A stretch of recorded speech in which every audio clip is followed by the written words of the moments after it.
কোর্টে কেস হারার মুখে অগ্নিজিৎ মুখার্জি তবুও শেষ চেষ্টা করে যাচ্ছে যাতে এই কেসটা থেকে নিজেকে আগে বাঁচাতে পারে, তারপর ক্ষিতীশদেরকে। কিন্তু গীতার হাত থেকে অগ্নিজিৎ মুখার্জির এত তাড়াতাড়ি নিস্তার নেই। গীতা প্রমাণ করে দেয় অগ্নিজিৎ মুখার্জি সম্পূর্ণ মিথ্যে কথা বলছে। অগ্নিজিৎ মুখার্জি ক্ষিতীশ বাবুর থেকে চার্জ করেছে 25 লাখ টাকা, যার জন্য অগ্নিজিৎ মুখার্জি দিনকে রাত আর রাতকে দিন প্রমাণিত করে দিতে পারে। দেবরূপার হত্যাকাণ্ডটাকে নিয়ে অনেক দিন অনেক জলঘোলা হয়েছে। আজ আমি সমস্ত সত্যিটা প্রমাণ করে দেব। আমি কাঠগড়ায় এমন একজন মানুষকে ডাকতে চাই যার থেকে সমস্ত সত্যিটা জানা যাবে। বাসুদেব বাবু হাজির হন। এরপরেই বাসুদেব স্বীকার করে সেই বাড়িতে বাড়িতে সিলিন্ডার দিত, কিন্তু তার কাছ থেকেই ভ্যানটা আর ড্রেসটা নিয়ে নিয়েছিল ক্ষিতীশ নিজের স্ত্রীকে মারার জন্য। সমস্ত সত্যিটা প্রমাণ করে দেয় গীতা। যেই না সমস্ত সত্যিটা প্রমাণিত হয়ে গেছে, তখন অগ্নিজিৎ মুখার্জি আর মাথা তুলে দাঁড়াতে পারে না।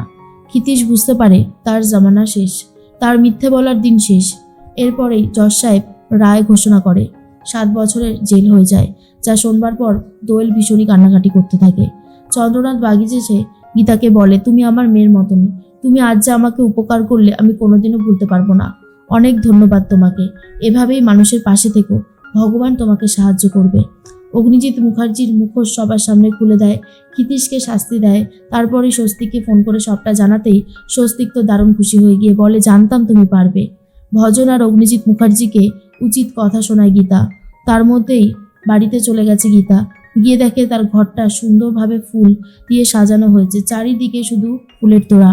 এইসব দেখার পর ভাবে নিশ্চয়ই স্বস্তিকবাবু করেছে, তাই আই লাভ ইউ বলতে থাকে। কিন্তু ঘরের মধ্যে রয়েছে সাত্বিক আর বলে, তোমার মুখ থেকে এই কথাটা শুনে খুব ভালো লাগছে। গীতা বলে, আপনি এখানে কি করছেন? সম্পর্কের মাপকাঠিগুলো গুলিয়ে ফেলবেন না সাত্বিকবাবু, আর আপনি যে আমার জামাইবাবু হন সেটাও ভুলে যাবেন না। কিন্তু সাত্বিক তবুও গীতাকে আবারও ভালোবাসি বলতে থাকে। যা শোনবার পর গীতা বাধ্য হয়ে গিনিকে সবটা জানায়। গিনি খুব রেগে যায় আর বলে, সাত্বিক তুমি যে অন্যায়টা করলে তার জন্য কোনো দিনও ক্ষমা পাবে না তুমি।